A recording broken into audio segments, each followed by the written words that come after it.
You say to Mr. May, just checking when you are planning on paying the rent, $1,200 was due on the 1st, and you have $100 due from last month, total $1,300. Correct. So, Mr. Coleman, if my rent was $1,000 a month, and my landlord wrote to me, you owe me $1,200 on the 1st of the month, my initial response would be, what do you mean I owe you $1,200? That's not my rent. Your response was, okay, I'm gonna go try to figure it out right now. So explain to me, why didn't you immediately say, what are you talking about, dude? When I moved in, I was told originally that it would be $1,000 a month and that I would live in the house. Then when I moved in, he put me in the granny flat and told me the rent was $1,500 a month. And how long were you in the granny flat, or casita? 1 month.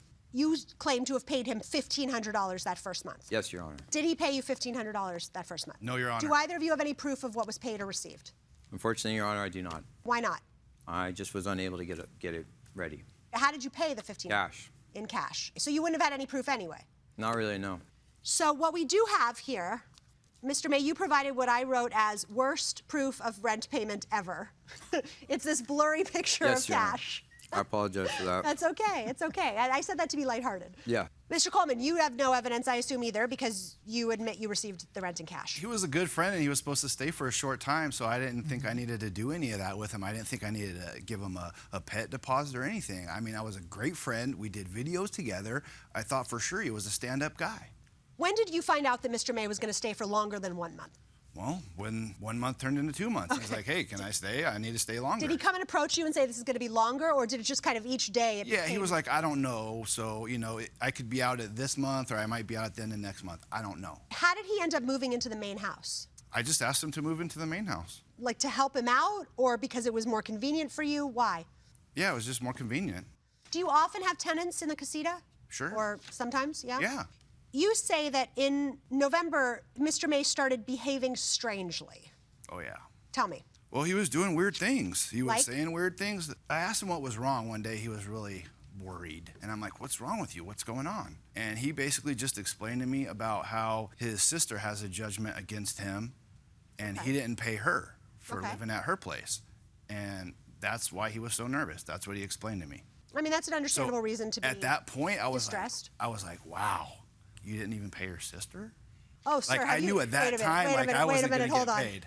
Not paying your sister, by the way, as far as crazy things go, is hardly for the a crazy rent thing. that you live in her house? It was just worrisome to me hear that. You were nervous for I was if he nervous was gonna at pay that you. point. Like, I just expected him to do what he's supposed to do.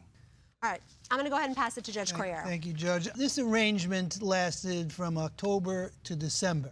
Halfway through December, Your Honor. Yes, sir. You're suing the defendant for $4,900 for that 2.5 month period. Well, actually 3 months. Fine, 3 months. And $2,000 of that $4,900 is for your personal expenses? I don't understand that. Let me explain. $2,000, Your Honor, is not personal time. That does seem excessive.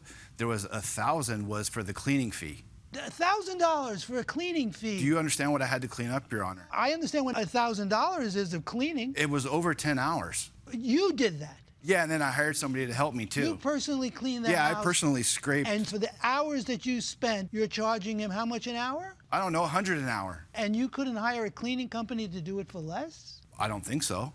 So now your defense is that this was a bait and switch.